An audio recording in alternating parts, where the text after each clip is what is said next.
अस्सलाम वालेकुम, मेरा नाम इरफान है और आप मेड ज़ोन देख रहे हैं। फ़र्ज़ करें आपका गला ख़राब हुआ है, आपको गले का इन्फेक्शन हुआ है और आप मुसलसल हफ़्तों से दवाई ले रहे हैं, लेकिन आप पर कोई असर नहीं पड़ रहा, आपका गला ठीक नहीं हो रहा है।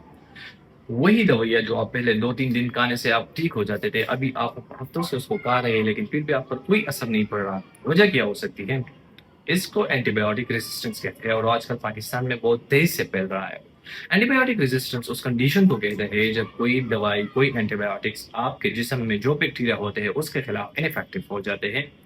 मतलब वही बैक्टीरिया जो थोड़ी-सी दवाई की मिकदार को पहले बर्दाश्त नहीं कर पाती थी, आज आप उसके डोज़ेज़ को बढ़ा कर खा रहे हैं, उसके ड्यूरेशन को बढ़ा कर खा रहे हैं, लेकिन फिर भी वो बैक्टीरिया जो है वो सुपर बग्स बन चुके हैं। वो उस दवाइयों के खिलाफ अपनी कुव्वत मुदाफ़ियत उसने इतनी बढ़ाई है, इतनी इम्यूनिटी अपनी स्ट्रॉन्ग की है कि उस दवाइयों के खिलाफ उसको कोई मसला ही पेश नहीं आ रहा है। इसकी वजह क्या हो सकती है? इसके मुख्तलिफ वजूहात हो सकते हैं, लेकिन सबसे बड़ी वजह जो है वो ये है कि हम अपने आप से दवाइयाँ इस्तेमाल करते हैं। कोई भी छोटा-सा मसला हो, अगरचे वो वायरल ही क्यों ना हो, हम उसके लिए एंटीबायोटिक्स यूज़ करते हैं।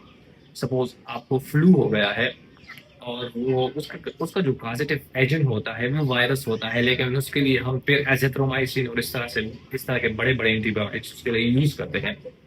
या आपका पेट खराब हुआ है और आप उसके लिए फ्लैजिल यूज़ करते हैं, जैसे कि आपको इन हम हमें हमारी सोसाइटी में ये बात बहुत कॉमन है कि आपका पेट खराब हुआ है, तो आप डायरेक्टली फ्लैजिल ले लें, फ्लैजिल से आपका पेट डायरेक्ट ठीक हो जाएगा। हालाँकि ऐसा नहीं है, एंटीबायोटिक्स टेक्स टाइम।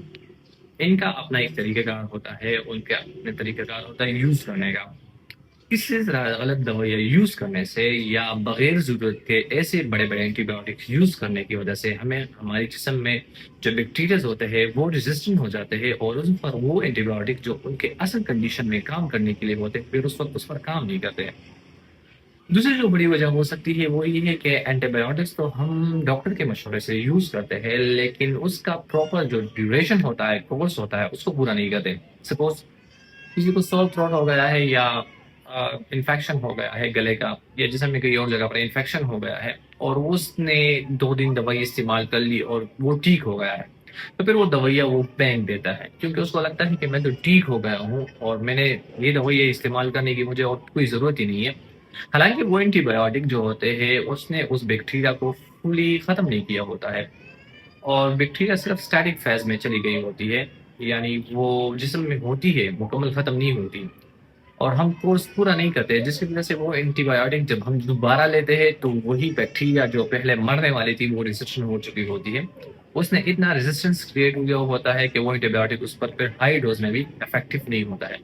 इसकी जो तीसरी अहम वजह है, वो ये है कि हम जो बाहर से ये पोल्ट्री, चिकन्स वग़ैरह यूज़ करते हैं उनको अक्सर डिफरेंट जो जगह होते हैं जहाँ पर वो पाले जाते हैं, वहाँ पर उनको मुख्तलिफ़ किस्म के एंटीबायोटिक्स लगते हैं और वो एंटीबायोटिक्स फिर जब वो चिकन हम खाते हैं, तो वो एंटीबायोटिक्स उनके गोश्त में तो होता है, तो वो हम में भी आ जाता है एंड द सुपर बग्स जो वहाँ पर क्रिएट हुए होते हैं, वो फिर हमारी बॉडी को भी इफ़ेक्ट करते हैं, जिस वजह से भी एंटीबायोटिक रेज़िस्टेंस काज़ होता है।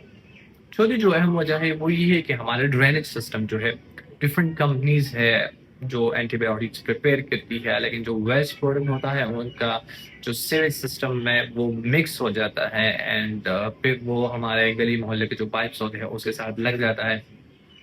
वही एंटीबायोटिक्स हम बगैर ज़रूरत के हम जाने अनजाने में उसको पानी के साथ मिक्स करके वो हम पी लेते हैं, लेकिन फिर वही एंटीबायोटिक्स हमारे लिए रेजिस्टेंस बैक्टीरियल रेजिस्टेंस का सबब बनती है और बैक्टीरिया इतने पावरफुल हो जाते हैं कि फिर वो एंटीबायोटिक्स को बिल्कुल वो उस पर असर नहीं करते। तो पाकिस्तान में आजकल मुख्तलिफ लोगों को मुख्तलिफ जगहों पर बहुत ज़्यादा एंटीबायोटिक रेजिस्टेंस है। अक्सर लोग हॉस्पिटल आ जाते हैं और उनको इतना एंटीबायोटिक रेजिस्टेंस डेवलप हुआ होता है कि आप यकीन नहीं कर सकते हैं। तो उसका फिर नुकसान क्या होता है? जो बंदा, जो मरीज़, जो पेशेंट 3 दिन में ठीक होने का होता है, वो 10, 12, 15, 20 दिन में फिर ठीक होता है। दूसरा जो इसका बहुत बड़ा नुकसान है, वो ये है कि वो लोग जो पहले 500 हज़ार रुपए की दवाई से ठीक होते थे, फिर उन पर हज़ारों रुपए लगते हैं, लेकिन वो ठीक नहीं हो पाते हैं। और इसका जो तीसरा नुकसान है, वो ये है कि प्रोलॉन्ग हॉस्पिटल स्टे। जब एक मरीज़ ठीक नहीं होता है, तो फिर बेड खाली नहीं होता है और दूसरा मरीज़ जो वहाँ वो डिज़र्व करता है वो बेड, उसको वो बेड मिलता नहीं है। तो इसका तीसरा सबसे बड़ा नुकसान ये है कि हॉस्पिटल पर लोड ज़्यादा होता है। تو آئیے ہم مل کر سب اس چیز کو سمجھے کہ اینٹی بایوٹکس ہم نے جب بھی استعمال کرنی ہے وہ ڈاکٹر کے پرسکرپشن کے مطابق استعمال کرنی ہے، اور ہر جگہ سے ہر کسی سے مشورے نہیں لینے کہ آپ کا گلا خراب ہو گیا ہے تو آپ یہ تھے کہ تو بھائی میرا گلا خراب ہو ایسے تو ایزومیکس لے لو، ایزیترومائسین لے لو، یہ والی دوائی ایگمنٹین لے لو اس زخم کے لیے، اور پیٹ خراب ہے ایک جگہ آپ کو ایک لوز موشن ہوا ہے تو آپ فلائجل لے لو. نہیں، اس طرح کے اینٹی بایوٹک یوز کرنے سے ہمیں فائدہ نہیں ہوتا، الٹا ہمیں نقصان ہوتا ہے. تو آئیے ہمیں اپنے جسم میں اینٹی بایوٹک ریزسٹنس کو کریٹ کرنے سے خود کو بھی بچائے اور دوسروں کو بھی بچائے. Thank you.